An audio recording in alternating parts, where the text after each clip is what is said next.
What's happening, everybody? This is Boosted Yeti coming to you with a video today with some modifications for the truck for an F-150. I was sent something by Royal Hooks, and I wanted to give you guys a little video of it. So currently, I'm rocking the Royal Shackles from Royal Hooks, as you can see there.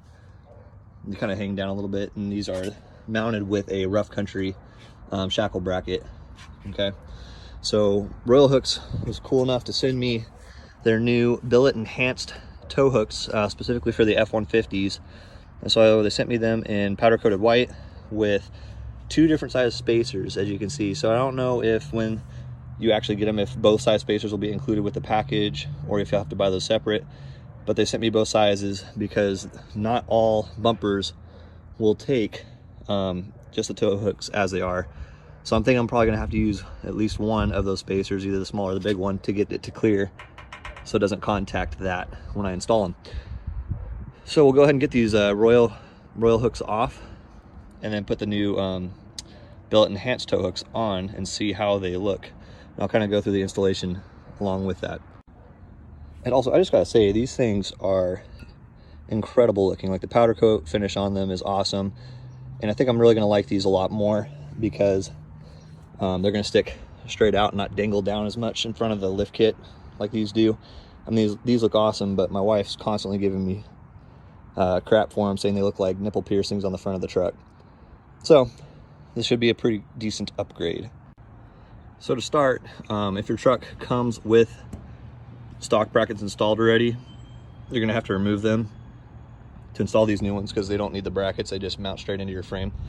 And if you'll look down inside there, if I can get it to focus, you can't really see from here, but you have a nut.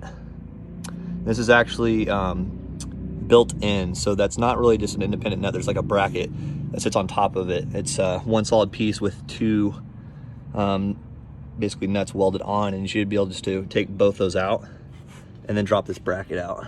So as you can see from the bottom, you have those, and so you should remove both of those. Those should stay put and they won't spin because they're all connected to the plate that it's mounted to, and we should just be able to pull those straight out.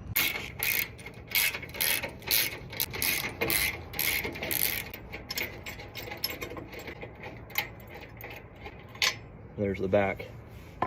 So as you can see, there's a significant difference in the length used to mount the bracket in. And so it's to accommodate the spacer though. And even with it just flush against the frame, it doesn't bottom out. Like, you won't go all the way up to where the bolt doesn't reach. All right, so I got it loosely fitted on there. And as you can see, it's gonna stick out stick down about that much with the small bracket. And then I'm gonna do the larger bracket on the other side so you can see kind of the difference in how it's gonna look mounted. Dada.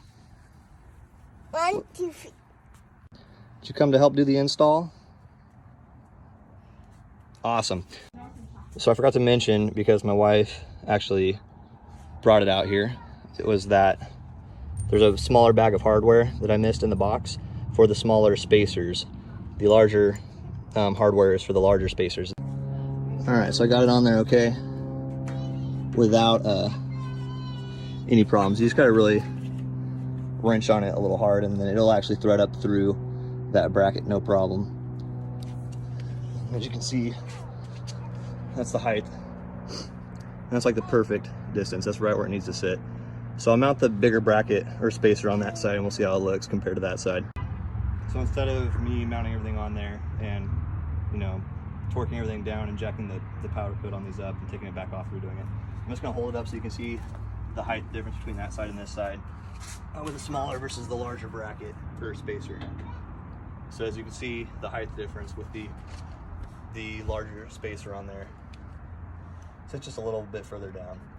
But it's nice that they include that, because some bumpers don't have such a forgiving cutout like this, and you might actually need that to clear different type of bumpers.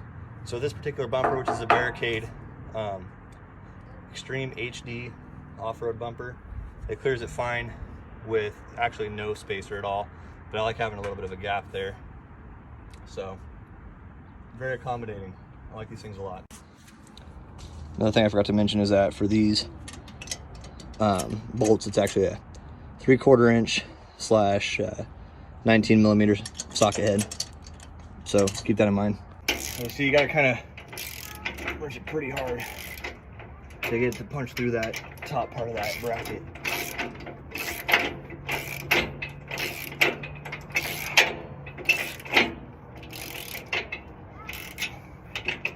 Get nice and straight. But that's good. I like that it's, you know, snug, so I don't have to worry about these falling out or vibrations making it fall out. On the old shackles I was using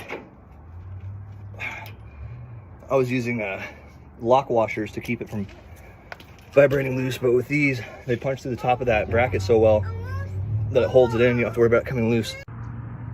So there you have the final end result, and as you can see, it looks pretty dang good with the smaller of the two spacers on there with this particular bumper, because it's just flush all the way across the bottom. It sits right even with the bottom of the bumper. I like that a lot. So we'll see how much they poke. So don't really poke out the front very much at all, if any. They sit right even with the front of the bumper too. So it turned out really good. Someone's killing a dog across the street. So those look awesome. I dig them. So again, a huge shout out to Royal Hooks for sending me these to try out and install. I'll throw this up on YouTube and tag them and their website so you guys can go check them out for yourself and get a pair. They're live on their website and they look awesome, easy to install. And yeah, check them out. Thanks again, Royal Hooks.